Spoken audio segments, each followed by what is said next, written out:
Pada prosedur pencatatan utang dan pengeluaran kas terdapat 8 departemen, yaitu yang pertama bagian pemasok, yang kedua fungsi penerimaan, yang ketiga bagian pembelian perusahaan, yang keempat bagian utang, yang kelima bagian kas, yang keenam bagian akuntansi pertama, yang ketujuh bagian manajemen, dan yang ke-8 bagian akuntansi kedua.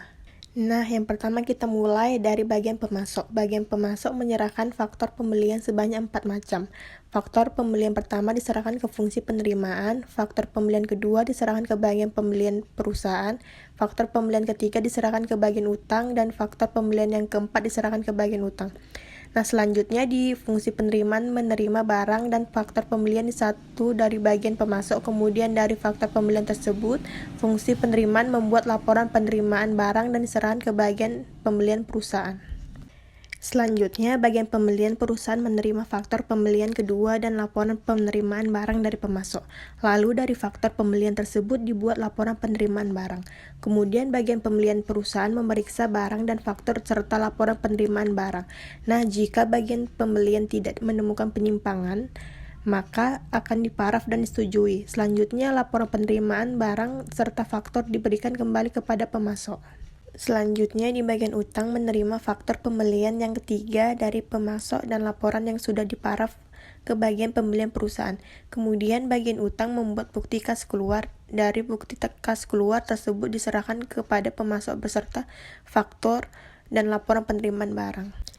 Selanjutnya di bagian kas telah menerima faktor pembelian dari bagian pemasok dan dokumen pendukung lainnya.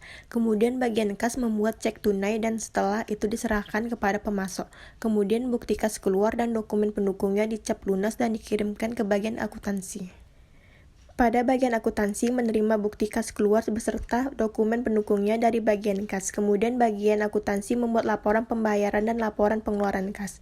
Laporan pengeluaran kas dibuat sebanyak 2 macam. Yang pertama diserahkan ke bagian manajemen, sementara yang kedua diarsipkan secara permanen berdasarkan nomor urut.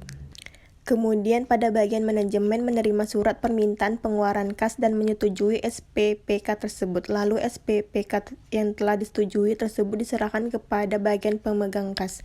Kemudian di bagian akuntansi yang kedua untuk cek keluhan dari para pemasok dibuat cek untuk menampung keluhan dari para pemasok. Kemudian cek keluhan tersebut diserahkan kepada pemasok agar mengisi cek berupa keluhan mereka kepada perusahaan. Setelah itu cek keluhan yang sudah diisi tersebut diberikan kepada pihak manajemen perusahaan.